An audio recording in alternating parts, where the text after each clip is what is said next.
Vamos falar hoje do cristão e a política, ou necessariamente o cristão e a política. E você deve estar se perguntando qual é a relação desse nariz vermelho aqui com o nosso tema de hoje. É um tema bastante importante que a gente tem que conversar, né, sobre isso, principalmente no momento que a gente vive no Brasil. Um circo? Tem marmelada? Tem sim, senhor. E o que o palhaço ama? Dinheiro na conta?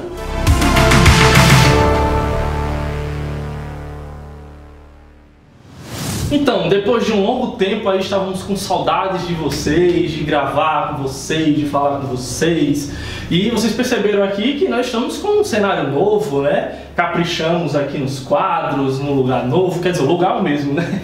Mas aqui nós mudamos aqui um pouco o cenário para a terceira temporada aí, que nós estamos preparando várias coisas, como a gente já falou no vídeo que a gente fez e saiu aqui há umas 2 semanas, eu acho. E aí, Bruno? O cristão pode ou não pode se envolver com a política? Ou a política é de Satanás e ninguém pode se envolver, que os cristãos se envolver e sair é errado, e que sair não pode, tá errado. O que é que a gente tem a dizer? Na verdade, como você disse, né, na verdade, muitas opiniões diversas no meio evangélico a respeito desse tema. Justamente porque não entende-se bem o que é a política, como a relação, por conta de que tem aquela ideia de que você vai se envolver, você vai acabar se corrompendo, todo mundo que entra na política se corrompe, então por isso que o cristão não deve se envolver. Mas na verdade a gente vai tentar, que nós não somos cientistas políticos, não vamos entrar aqui nas nuances do tema, mas queremos tratar especificamente sobre essa relação. É lícito, não é lícito, e como o cristão deve se envolver. Nós já começamos respondendo que sim, é lícito o cristão se envolver e ele deve se envolver. Basicamente, uma coisa que precisamos compreender é que a palavra de Deus faz uma divisão correta e coerente quanto ao Estado e à igreja. Então, se você pegar algo simples que vai ser lá em Lucas, de quando Jesus vai falar sobre a questão do imposto, dê a César o que é de César, né? E Deus o que é de Deus, ele faz uma distinção bem clara, bem simples, acerca de que devemos sim pagar os impostos, devemos sim nos submeter à autoridade. Um texto bem claro da Escritura é o texto de Paulo, né? No capítulo 3, verso 1 de Romanos, ele diz assim: todos devem sujeitar-se às autoridades governamentais, pois não há outra autoridade que não venha de Deus. Então devemos, de fato, nos sujeitarmos às autoridades de uma forma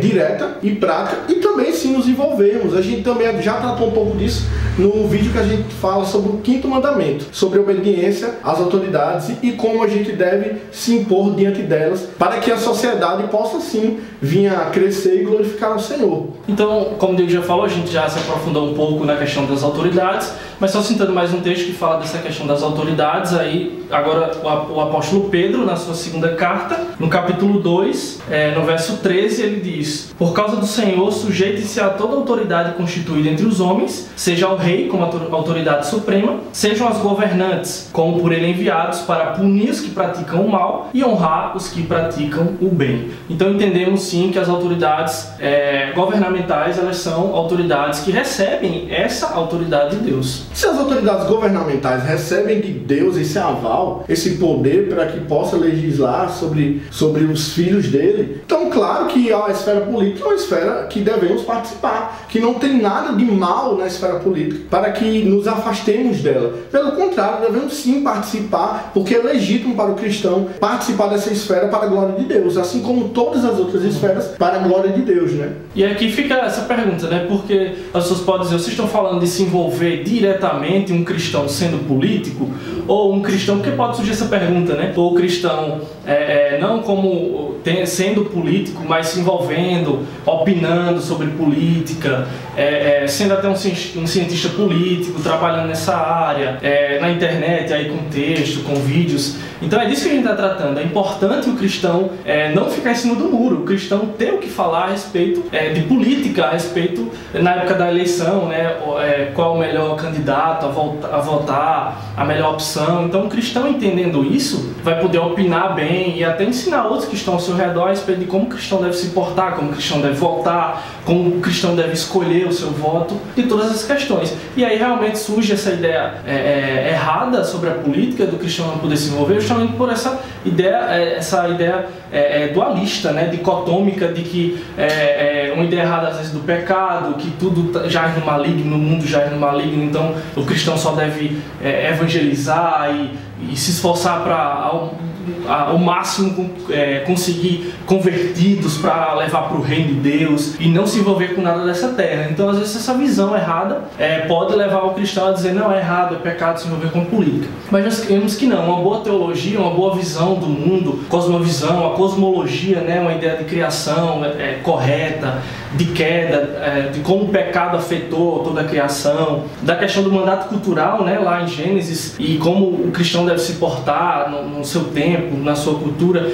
Toda uma visão correta faz o cristão saber como se portar e opinar e se envolver na política. Portanto, isso nos dá a ideia de que sim, o cristão pode se envolver diretamente com cargos políticos. Líderes religiosos podem exercer funções políticas na esfera política, e eis aí o primeiro ponto que a gente para analisar sobre a questão do próprio pastor. O pastor, ele pode se envolver na política, mas se ele é pastor. Então aí é onde a gente falou no início. É claro a divisão entre a questão da igreja e do Estado. O governo em si, ele é outra esfera, no qual determina que você se envolva com ele de uma forma no qual você não terá tempo para as outras coisas. Então é muito complicado, primeiramente, que um pastor que dá a vida pelas ovelhas, que requer tempo, que gasta tempo estudando, parar para poder dividir a sua vida entre a esfera política e a esfera eclesiástica, vai fazer com que ou uma coisa fique pela metade ou a outra. Ou seja, ele nem vai ser um bom pastor e ele nem vai ser um bom político, seja o qual cargo ele tiver, né? Mas o pastor, restritamente, ele deve ser ali, de fato, e ele é vocacionado apenas para pastorear a igreja. E o político, ele é político, já está dito. É exatamente isso que Mauro Meister fala aqui numa das suas frases, que ele diz: quanto às vocações pastorais e políticas, penso o seguinte: são dois ofícios incompatíveis. A magistratura pública tem interesses que necessariamente devem ser separados do magistério religioso. O segundo deve ser o profeta, instrutor e denunciante do primeiro, né? Ou seja, o pastor. Se o primeiro, no caso político, se confundir com o segundo, não haverá quem cumpra o papel. Assim como o ministério pastoral não é emprego, também não o é cargo político. Ambos devem ser movidos por vocações separadas por natureza. Assim, pastores candidatos às eleições, por princípio, não terão meu apoio político. No caso, ele falando aqui, né, que ele não apoia nesse sentido. Pastores que se declaram realmente chamados para o ministério em tempo integral e se envolve diretamente com a política. Então, é exatamente o que o Diego falou. Quando se confundem os papéis, nenhuma das duas funções são feitas de forma correta. Ficando claro o envolvimento do cristão e a política, de fato é bíblico, né? Qual tem sido o papel dos cristãos brasileiros ligado à política brasileira? Olhando para o nosso cenário hoje político brasileiro. E os cristãos, né, pelo menos aqueles que se dizem cristãos, e estão diretamente envolvidos aí, que a gente vê na mídia e tal, na TV, como políticos. Como tem sido o envolvimento desses com a política? De fato, uma coisa que é interessante é que eles têm exercido um papel importante, de fato, na sociedade, no qual se denomina a questão dos valores cristãos. Isso é inegável. Isso é inegável. Porém, muitos não têm desenvolvido e desempenhado o papel que deveria desempenhar, que era a luta pelo bem-estar de todos. Muitos deles estão lá preocupados apenas com os valores e princípios dos evangélicos, direto, como se eles fossem políticos dos evangélicos, ou eles trabalhassem em prol somente dos evangélicos. Levantando bandeiras denominacionais ou religiosas. Exatamente, como se a religião cristã fosse um fato no qual eles determinassem o que eles devem ou não fazer no sentido restrito, para que a sua população, ou seja, os cristãos, tivessem mais benfeitorias e melhorias do que quem não é cristão. Então isso é uma coisa muito errada. Então, voltando e ligando um pouquinho, é claro que os cristãos que se envolvem na política, eles vão não buscar uma agenda da igreja para lá como político, cumprir uma agenda da igreja evangélica ou como uma religião, mas sim, se ele é um cristão genuíno, se ele realmente se sente vocacionado para a política, ele sim vai agir como um cristão na política, sim, buscando os valores, entendendo que o Estado também ali serve a Deus, que o âmbito da política também é um modo de glorificar a Deus. Então ele vai fazer isso, mas não levantando bandeiras. E a gente liga até com o que a gente já falou agora. O cara que é pastor, aí vai lá ser político e confunde tudo e fica pegando alguns pontos, né? Tipo, brigando com a agenda LGBT, né? Batendo na questão do aborto, que é algo importante, que o cristão deve realmente se posicionar. Mas, infelizmente, a gente vê que muitos realmente não têm a vocação para a política e ficam muitas vezes lá envergonhando, né, a igreja e o nome dos cristãos. Então a ideia central não é ser como posso falar, político gospel.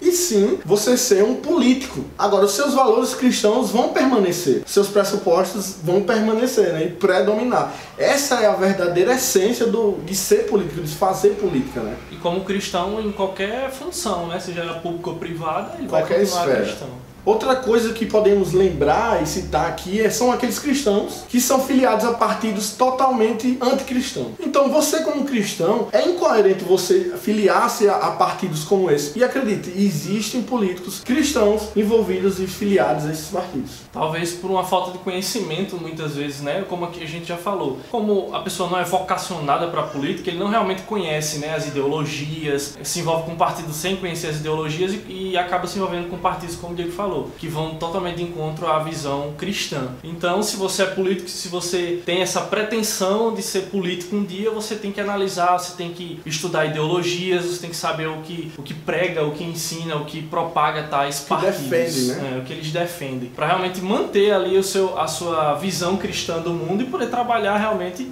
num partido. Sabemos que é complicado nessa questão dos partidos, você se envolver com as esferas e tal, sempre vai ter coisas que são contrárias à fé cristã, mas você tem que ter muita sabedoria. Entrar em partidos que são descaradamente anticristãos aí é uma falta de sabedoria muito grande.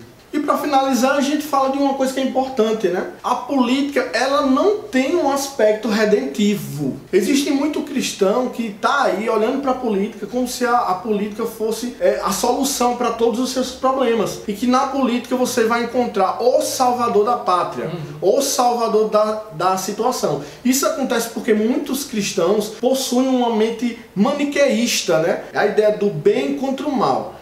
Partido tal contra partido tal. Ou seja, eu voto nesse porque esse é do bem e o outro é o mal. Esse é o bem, esse é o mal. Não! O que deve fazer de fato e contar são o que as propostas de campanha desses candidatos têm com o melhorio da nossa sociedade, o que é que vai trazer de melhor. Então as pessoas colocam na política um aspecto redentivo que a política não possui. Os cristãos ficam, meu Deus, meu candidato. Pô, meu candidato tem que ganhar porque a minha família precisa, eu preciso muito. Coloco a esperança de ter um emprego num determinado prefeito, político. E não é isso. Como a gente colocou no início, ter uma visão correta do mundo traz um equilíbrio. Não um afastamento total da política e nem essa esperança, né? Esse aspecto redentivo, como o Diego falou. Nós devemos colocar nossa esperança em Deus porque sabemos que a nossa pátria não está aqui, né? Está lá. Então, a ordenança bíblica e todo o mandamento bíblico, aquilo que nós queremos que a Escritura como um todo ensina, é o equilíbrio, né, nessa visão da política. Vivemos como cristãos equilibrados entre essas tensões aí, esses extremos, né? E esse foi mais um vídeo, pessoal. Deixa aí nos comentários o que você achou. Você pode nos criticar ou você pode concordar. Fique à vontade. Você pode também dar ideias para que a gente melhore cada vez mais esse canal, porque esse canal é para vocês, não é pra gente, né? Se inscreve no nosso canal aí, nos siga nas redes sociais. Semanalmente a gente tá fazendo postagens no Facebook, né? No Twitter. Então a gente também tá no Instagram também, você pode nos acompanhar lá. Então nos siga em todas as redes sociais. Então, até a próxima semana com mais um vídeo aqui nesse lindo canal. Valeu! Ficando claro sobre a questão do cristão e o envolvimento com a polícia.